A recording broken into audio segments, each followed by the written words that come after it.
کیا ایوب علیہ السلام کی بیوی نے اپنے شوہر کو کھانا کھلانے کے لیے اپنا بال بیچ دیا؟ بہت سارے لوگ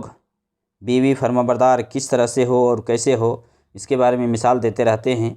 کہ ایوب علیہ السلام کی بیوی اس قدر فرمانبرداری کرتی تھی کہ اپنے شوہر کو کھانا کھلانے کے لیے اپنا بال تک بھی بیچ دیا۔ ایوب علیہ السلام کی بیوی جس طرح سے فرمانبردار تھی اور فرمانبرداری کرتی تھی وہ ایک نمونہ ہے، اس میں کوئی شک کی بات نہیں ہے، لیکن بال بیچنے کے بارے میں کوئی ایسی روایت نہیں ہے جس سے بنیاد بنایا جائے اور کہا جائے کہ یہ واقعی میں ایسا ہوا اور ایسا انہوں نے کیا۔ البتہ یہ بات تو حق ہے، قرآن کریم کے اندر اس کا ذکر ملتا ہے کہ کسی وجہ سے ایوب علیہ السلام اپنی بیوی پر ناراض ہو گئے اور طیش میں آ کر کے وہ کہنے لگے کہ جب میں تندرست ہو گیا تو میں تمہیں سزا دوں گا،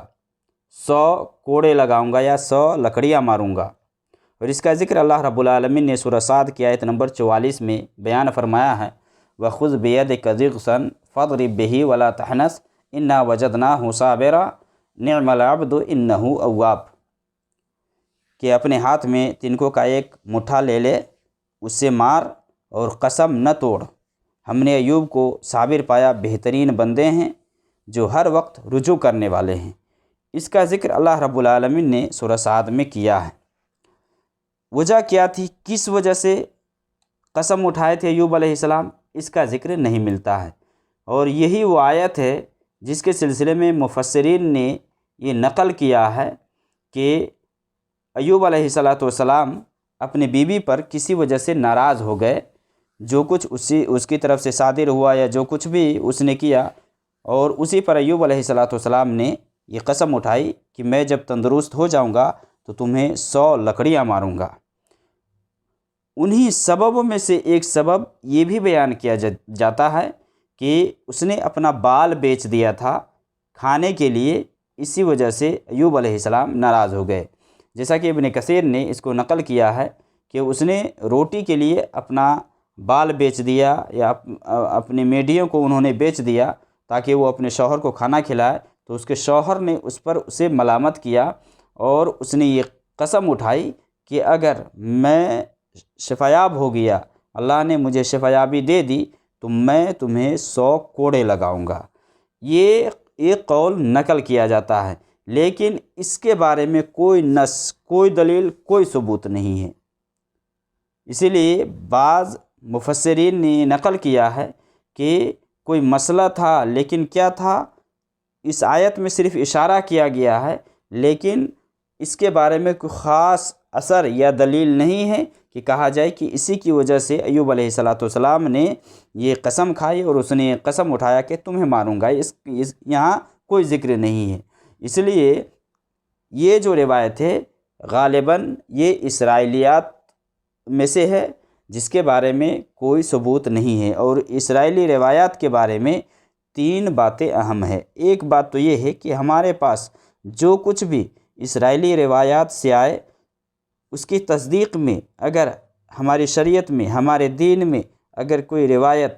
اور کوئی صحت کے بارے میں دلیل ہے تو پھر ٹھیک ہے، وہ صحیح ہے۔ اور دوسری بات، اگر کوئی اسرائیلی روایات ہے قرآن و حدیث کے خلاف ہے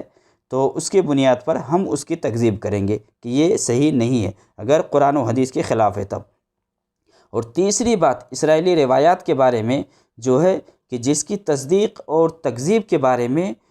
بالکل اسلام خاموش ہے، اس میں کوئی دلیل نہیں ہے اور اس کے بارے میں کوئی پروف اور ثبوت نہیں ہے، تو ایسی روایت کے بارے میں ہم یہی کہیں گے کہ لا نکذبہ ولا نصدق، نہ تو ہم اس پر ایمان لائیں گے، نہ اس کی تصدیق کریں گے، اور نہ ہم اسے جھٹلائیں گے۔ تو ایوب علیہ السلام کی بیوی نے اپنا بال بیچ دیا، اس سلسلے میں کوئی روایت اور کوئی ثبوت نہیں ہے۔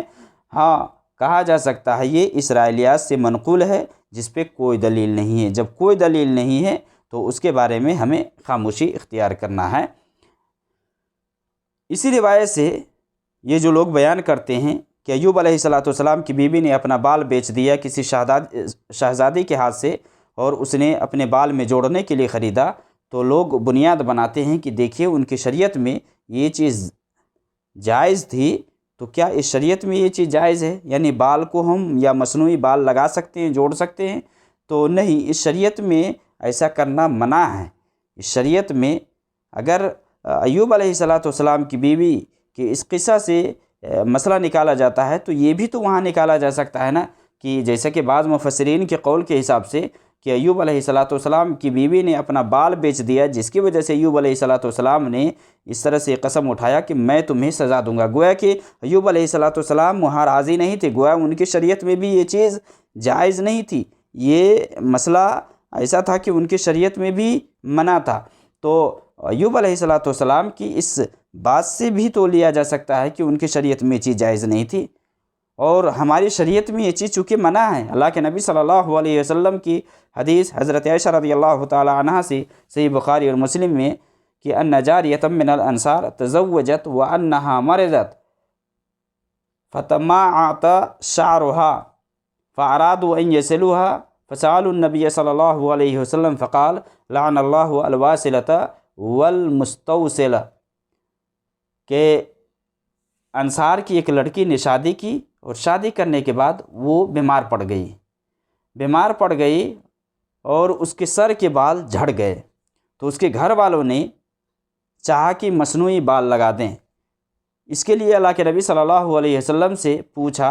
تو اللہ کے نبی صلی اللہ علیہ وسلم نے فرمایا کہ اللہ تعالیٰ نے بال جوڑنے والی اور جوڑوانے والی دونوں پر لعنت بھیجی ہے۔ گویا کہ بال جوڑنا، یہ مصنوعی بال لگانا اور بال میں جوڑنا یہ منع ہے، یہ جائز اور درست نہیں ہے، اس لیے اس سے بچنا چاہیے۔